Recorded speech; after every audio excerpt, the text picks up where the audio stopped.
Welcome to the Real News Network. I'm Kim Brown in Baltimore. A winner has been declared in Haiti's presidential election. 48-year-old Jovenel Moise will be Haiti's next president and will be sworn in next month in February. This after the Provisional Electoral Council announced their decision on Tuesday that this election was fraught with numerous challenges, including postponements and allegations of voter suppression and other irregularities, and was also punctuated by protests, some of which were cracked down hard by police. But some of Moise's challengers say that they will not accept the election results and claim that the process was opaque and also not legal. And joining us for an update on the Haiti election outcome is Margaret Prescod. She's a radio host of the Sojourner Truth radio show, broadcast nationally on the Pacifica Network. She's joining us today from Los Angeles. Margaret, thanks again for joining us. Good to be with you, Kim. So, Margaret, what is the latest on the ground that you're hearing regarding the Provisional Electoral Council's decision to make Jovenel Moise Haiti's next president? Well, it's important to note that this decision came 2 days after Haiti celebrated the anniversary of the revolution, which was January 1st. So it is quite an emotional blow to the tens of thousands of Haitians who have been out on the streets protesting since the day after the election. There was worry in the lead up to the election that there could be what people call an electoral coup or fraud, and that has been verified by a number of people. Certainly when I was there, I witnessed some of the irregularities myself, but also there were 3 of the presidential candidates, including Dr. Maurice Narcisse, the candidate of the Lavalas party, which is headed by Jean-Bertrand Aristide, who of course was deposed in a US-backed coup. She, along with Jude Celestine and Jean-Charles Moise, all challenged the result, all said that there was fraud, and indeed they and their legal team had limited access to the tabulation center where the counting was going on. And Kim, if you would believe this, in the tally sheets that they themselves looked at, they and their legal team looked at, they found about 80% fraud.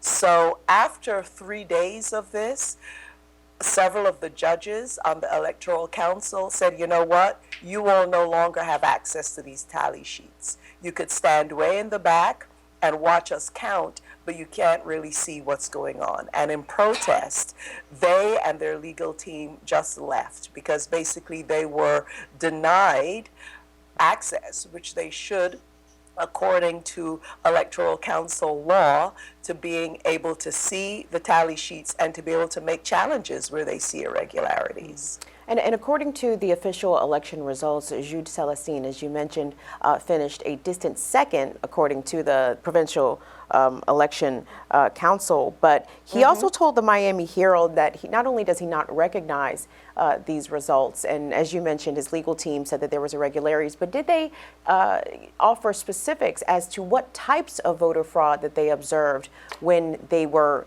in the same room reviewing some of the ballots? Well, some of that has emerged, and I don't want the audience to get lost in numbers and details, but for example, a tally sheet would be examined, and let's say on this particular tally sheet, they were maybe, say, 16 votes for Jude Celestine, perhaps 20 votes for Maurice Narcisse, 0 for Jovenel Moise, who was the candidate, of course, the handpicked candidate of Michel Martelly, the outgoing president. But somehow in figuring out the numbers, he ended up with the majority of votes on that tally sheet. How is that possible? These were some of the challenges that they were making. Also, there were places where votes were clearly changed. And as I said, in about 80% of the tally sheets that they looked at, there were irregularities, and they say there was fraud. And they're also very concerned as to why the judges on the Electoral Council then limited their access. If they want to show to the nation and to the world that this was a clear and clean election, then they should have allowed the process to move forward. They should have allowed the legal teams of the three candidates that are making the challenges to go ahead and challenge. And Dr. Maris Narcisse from Lavalas, she has also said that Lavalas, they are refusing the result. They have asked for continued mobilization on the street. And in the reports that you might have heard, indeed, her supporters have been the ones that have been consistently on the street protesting since the November 20th election, and being met, by the way, with great repression. And the United States, along with the United Nations, are calling on Haitians to accept this result. Margaret, what are your thoughts about that? Well, you know, no surprise. I mean, one of the things I'm saying, if people really want to see how an election is stolen in the global south, Haiti is a case study of it. Since 2010, if you look at elections that have happened in Haiti, they always seem to be, say, about 20% turnout in terms of the votes. It doesn't matter which election, it always seems to amount to 20%. Then there always seems to be massive fraud going on. Now, I personally, and with people that I've talked to, would really like to challenge that 20% in this most recent election, because what we found is that there were far greater numbers than 20% of people who wanted to vote. They just couldn't vote because their names were mysteriously dropped from the polls, or they were sent to the other side of the island. They said, well, you've got to travel for 3-4 hours to go cast your vote. So a number of people were frustrated in their attempts to vote. And then when you look at a strong point and the most impoverished area in the Western Hemisphere, which is Cité Soleil in Haiti. Now, the tabulation center is about 10 minutes away, a 10-minute drive from Cité Soleil. Cité Soleil is a strong point, a stronghold of Lavalas Party. Aristide and Dr. Narcisse, very popular there. But yet it took about 2 to 3 days for the tally sheets to travel those 10 minutes from Cité Soleil to the tabulation center.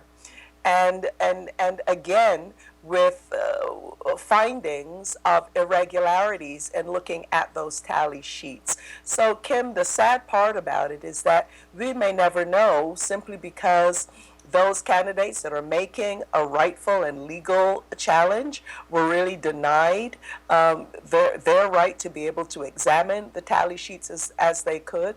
And I suspect it's because they were uncovering the fraud that they were then said, you know what, this is too much. We are going to proceed and call the winner, Jovenel Moise. By the way, like Donald Trump, a businessman, like Donald Trump, he's never held elected office, but what differs from Moise and Donald Trump is that Trump at least was known in the world of reality television. Nobody had heard of Jovenel Moise until 2 years ago, when Michel Martelly sort of trotted him out as his successor as candidate, of course with the blessings of the United States and the EU. Isn't that interesting, Kim? Highly. So, Margaret, for some reason it seems as though this election in particular was fraught with a lot of problems for a long time, because Haiti was without an elected president for several months. And then when the first round of presidential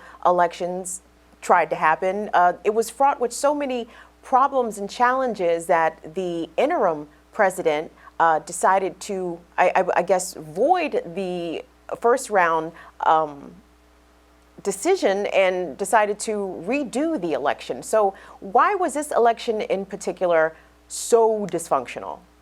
Well, here's the irony of it, because the first round of the presidential election, again, massive fraud took place.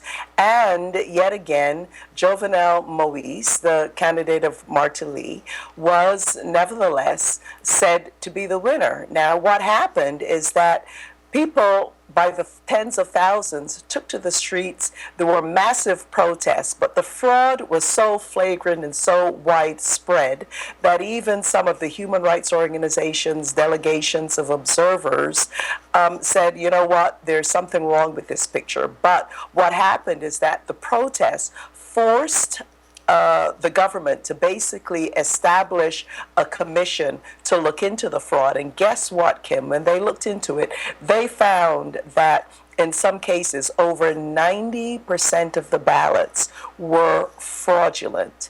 Now, the ironic thing about it is that now that the election has been rerun, you have exactly the same winner and practically the same result as one did in the first round where there was massive fraud. Yet again, people are saying there's massive fraud again this time, which perhaps explains the similarity in the result, but nevertheless, and I imagine there was a lot of pressure from the United Nations, from the United States, from the EU to move forward with this. Now, why this election was problematic? In the election where Michel Martelly was basically selected to be president, people felt that, again, that also was not a clean election and that the United States got involved in it. In fact, Hillary Clinton visited Haiti, and Jude Celestine was also part of that election. And by right, there should have been a runoff between Martelly and Jude Celestine, but the United States forced the issue where Jude Celestine was not part of any runoff, and Michel Martelly declared president. So in this particular election, the people decided, you know what, we're not going to have that again.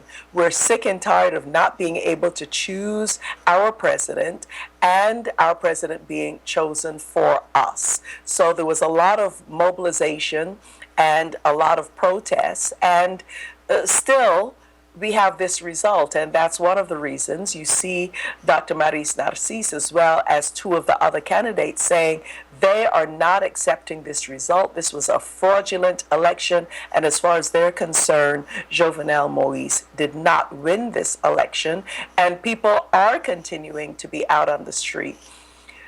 Kim, what I'm concerned about and what a number of people are worried about, however, the police have been very, very heavy-handed on the protesters. These are police that are trained by MONUSTA, the UN force.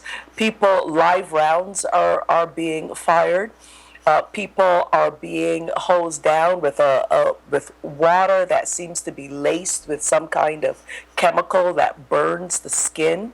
Tear gas being lobbed in communities where they know people from those communities are coming out and protesting at odd times, like 1 o'clock in the morning, where families are asleep. I think I spoke with you earlier about a couple of young children, including a baby, who died as a result of tear gas being lobbed practically at people's doorsteps. There's a particular church where a lot of the protests start from. People gather there and they march from there.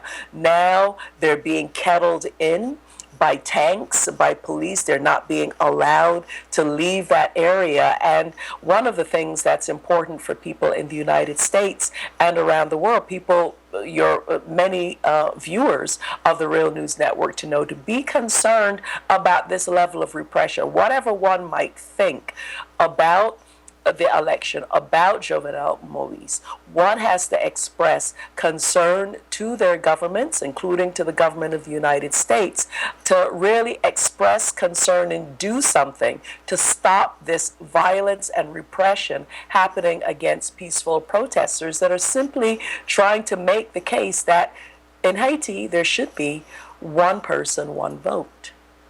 Indeed. We've been speaking with Margaret Prescod. She is the host of the Sojourner Truth radio show. It is broadcast nationally on the Pacifica Network. We've been discussing the Haitian presidential election. The winner has been declared. Jovenel Moise will be sworn in as Haiti's next president in February. However, his challengers and many Haitians themselves dispute the integrity and the result of this election.